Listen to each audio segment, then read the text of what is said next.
नमस्कार, बहुत बहुत स्वागत है न्यूज 21 में। आप सबका मैं हूं आपके साथ रितिका पांडे। आज की हमारी खास चर्चा पे आप सबका बहुत बहुत स्वागत करते हैं। जी, आज हम एक ऐसे विषय के बारे में बात करेंगे जो सदियों पुराना है। जी हाँ, चला आ रहा है निरंतर निरंतर निरंतर। हम बात कर रहे हैं आयुर्वेद के बारे में। जी हाँ, भारत की प्राचीन धरोहर के बारे में, जिसका उद्देश्य केवल रोगों का उपचार तक सीमित नहीं था, बल्कि जीवन को संतुलित और स्वस्थ बनाना भी। आज हमारे साथ मौजूद है एक ऐसे ही व्यक्तित्व जिन्होंने आयुर्वेद के प्रचार प्रसार और इसे आम जनता तक पहुंचाने में महत्वपूर्ण भूमिका निभाई अपनी। आज हमारे साथ है डॉक्टर विजय प्रकाश गौतम, जो कि पूर्व परियोजना निदेशक है, राष्ट्रीय आयुष मिशन, वरिष्ठ आयुर्वेद चिकित्सक अधिकारी प्रथम और उपनिदेशक भी है, साथ ही आयुर्वेद विभाग।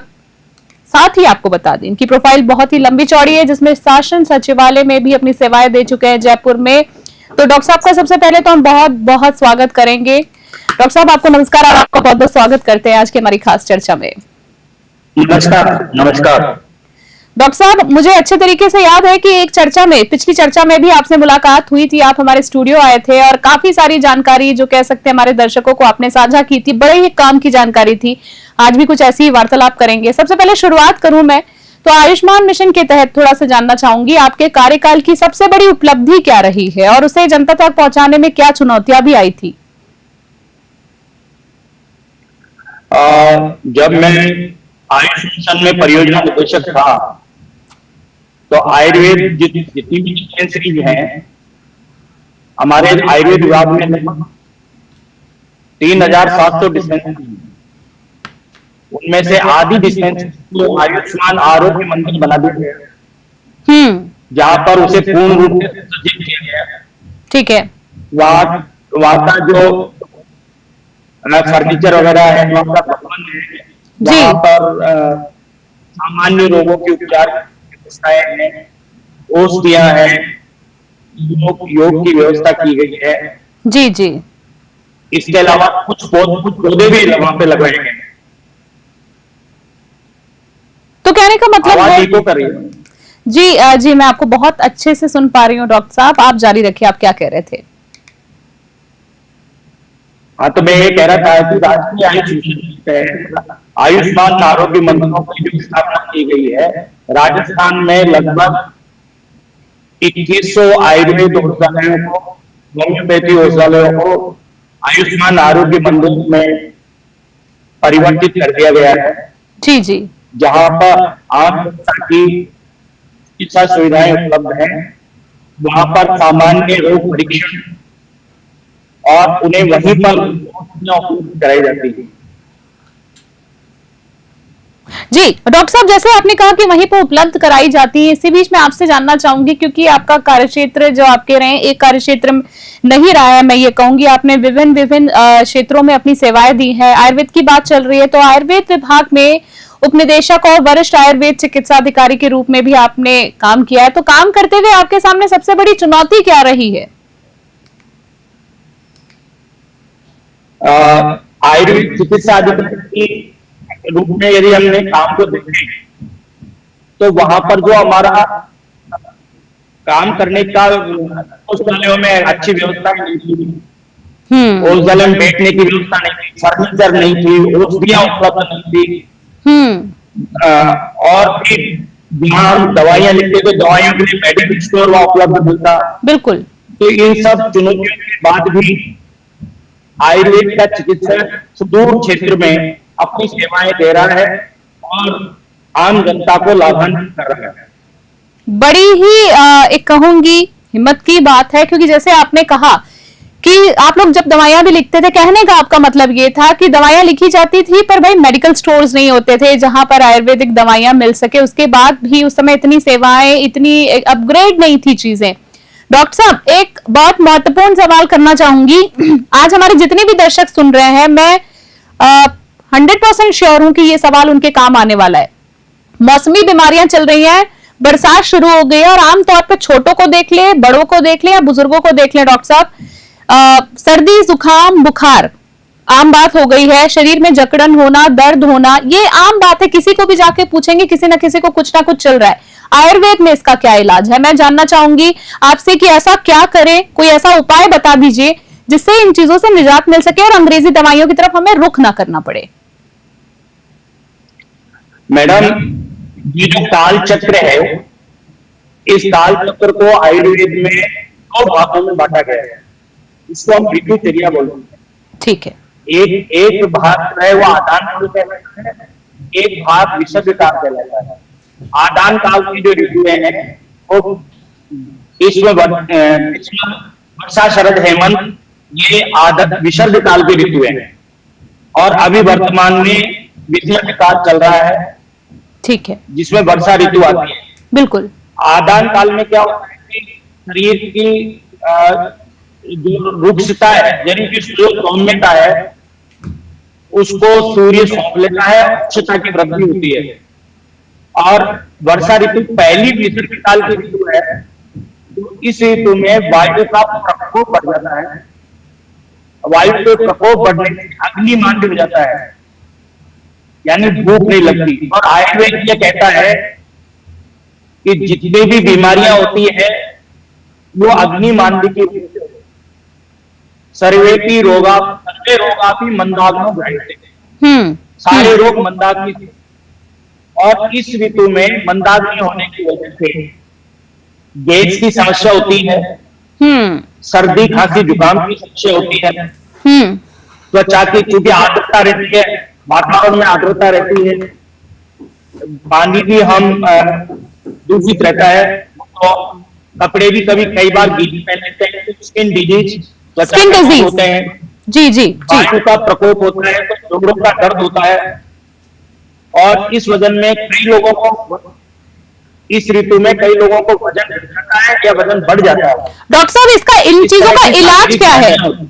इलाज क्या है? जैसे कि आपने जिक्र बहुत अच्छा किया, स्किन की प्रॉब्लम हो रही है बारिश की वजह से। अगर मैं आपसे शुरुआत करूं, जैसे कि अगर मान लीजिए किसी को मामूली सर्दी, जुकाम, बुखार हो रहा है, जकड़न, शरीर में दर्द हो रहा है, तो कोई ऐसा इलाज बताएं जो हम सब कर सकते हैं और उनको राहत मिल सके, आज के सेशन से काम आ सके लोगों के। बहुत सिंपल बात है कि प्रतिदिन तुलसी अदरक का काढ़ा पिए। तुलसी अदरक का काढ़ा, अदरक और काली मिर्च, जी, तुलसी, अदरक, काली मिर्च का काढ़ा पिए। और 100 काली मिर्च बिल्कुल, और उसमें हल्दी डाल करके उस पाउडर को आधा चम्मच सुबह शाम गुनगुने पानी से ले लें। इसके अलावा फ्रिज का ठंडा पानी नहीं पिए, जब भी पिए गुनगुना पानी। और दिन में सोना निषेध है, दिन में नहीं सोए। दिन में सोने से कफ बढ़ जाता है, और कफ बढ़ने से सर्दी, जुकाम, खांसी, बुखार की समस्या है। और आपने जिस तरीके से बताया सर्दी जुकाम का, आपने चीजों का बता ही दिया है। छोटे छोटे बच्चे जो स्कूल जाते हैं, आखिरी में इस सवाल में, लास्ट में मैं जानना चाहूंगी कि कोई बच्चों के लिए ऐसा टिप्स दे दे जो उनकी माताएं उनको दे सकती हैं, स्कूल लंच बॉक्स में दे सकती हैं, या बच्चों की इम्यूनिटी स्ट्रांग हो जिससे। देखिए, एक तो उड़द, चना, राजमा, ऐसी जो वरिष्ठ सब्जियां हैं, पत्तेदार सब्जियां हैं, ऐसी सब्जियां नहीं खिलाएं। बच्चों को दिन में सोने से रोकें। और उनके तेल की मालिश कम से कम सप्ताह में एक बार तेल की मालिश जरूर करें। सप्ताह में एक बार तेल की मालिश करें। और एसी का ज्यादा प्रयोग नहीं करें। एसी का ज्यादा आजकल हो गया है कि जैसे कि आपने देखा ही होगा डॉक्टर साहब, अगर हम स्कूल्स की बात कर ले, स्कूल्स में भी एसी है, मगर कहने का मतलब है जितना बचाव हो सके बचाव करें। डॉक्टर साहब, वापस मैं आपसे एक दो सवाल आखिरी आज की चर्चा में जानना चाहूंगी, जिसमें मैं बात करूं तो राजस्थान जैसे बड़े राज्य में आयुर्वेदिक सेवाओं को गांव-गांव तक पहुंचाने के लिए सरकार और विभाग को और क्या कदम उठाने चाहिए? क्योंकि जहां तक देखा जाए ना, तो अंग्रेजी दवाइयों का जो प्रचलन है, उनकी भी अपनी एक जगह है, अपनी एक मान्यता है, पर अगर मैं आयुर्वेद की बात करूं तो सरकार को क्या कदम उठाने चाहिए, क्या सेवाएं लेकर आनी चाहिए? मैडम, सबसे पहले तो बजट का अभाव है। बिल्कुल सही कहा आपने। आयुर्वेद में 99.5% जो बजट है वो तो वेतन में ही दे दिया जाता है। 0.5% की अन्य सुविधाओं के लिए और बाकी जो सुविधाएं उनके लिए केवल 0.5% बजट है। और इस बजट में भी 4 अन्य चिकित्सा पद्धतियां, यूनानी, होम्योपैथ, योग, और सिद्धा को शामिल कर लिया गया। यानी जो आयुर्वेद का पहले बजट था उसमें 5 चिकित्सा पद्धतियां और शामिल कर दी गई है, इससे आयुर्वेद का बजट होता जा रहा है और इससे जन स्वास्थ्य पर प्रतिकूल प्रभाव पड़ रहा है। और इस बार तो सरकार ने एक इटली की चिकित्सा पद्धति है इलेक्ट्रोपैथी, बिल्कुल इलेक्ट्रो होम्योपैथी, उसको भी शामिल कर लिया है। जो कोई पैथी नहीं है, इसका कोई बेसिक प्रिंसिपल नहीं, इसकी कोई सिद्धांत नहीं, उसको भी सरकार ने इलेक्ट्रोपैथी को आयुष चिकित्सा पद्धति में शामिल कर लिया गया है। इससे आयुर्वेद का बजट और विकसित हो गया और डिवाइड हो गया। तो बिना बजट के कैसे संसाधन उपलब्ध होंगे, ये सबसे बड़ी चुनौती है। तो कहने का मतलब है कि सरकार से आप ये मांग कर रहे हैं या कहीं ना कहीं एक चाहते हैं कि बजट की बढ़ोतरी होनी चाहिए, बिल्कुल जो समान अधिकार है चीजों का मिलना चाहिए। आयुर्वेद की बात करें, ये बरसों से चला आ रहा है। युवाओं को और नई पीढ़ी को आयुर्वेद अपनाने के लिए और इसमें इस क्षेत्र में अपना करियर बनाने के लिए उनको आप क्या संदेश देना चाहेंगे? आपके अभी तक के जो तजुर्बा है, आपका एक्सपीरियंस रहा है, क्या सीख देना चाहेंगे जो उनके काम आ सके? आयुर्वेद जो है न केवल भारतवर्ष में बल्कि वैश्विक स्तर पर भी अपनी छाप छोड़ रहा है। बिल्कुल। अभी 18 अरब डॉलर आयुर्वेद का रहा है वैश्विक स्तर पर।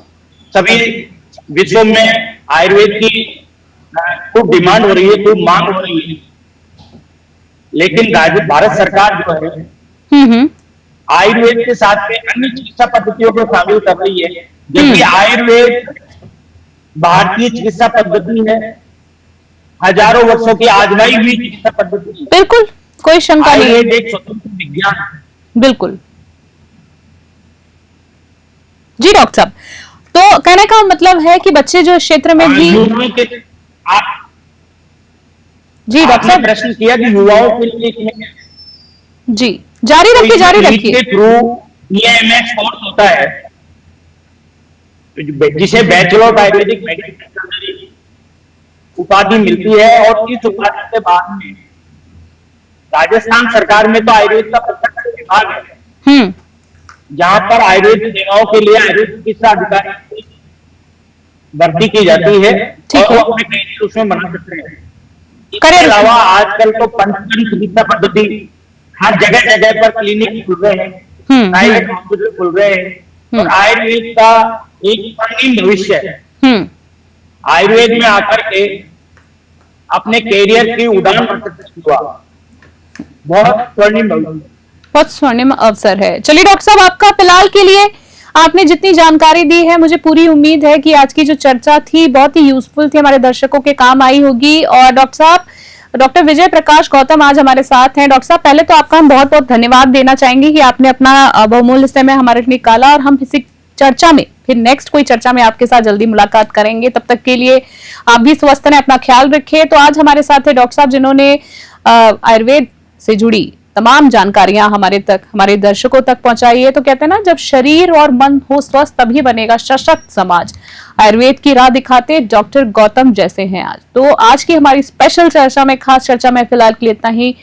इसी तरह के कोई और गेस्ट से मिलने के लिए, नॉलेज के लिए बने रहे, देखते रहे न्यूज़ 21। तब तक के लिए जय हिंद, जय भारत। फिलहाल के लिए नमस्कार।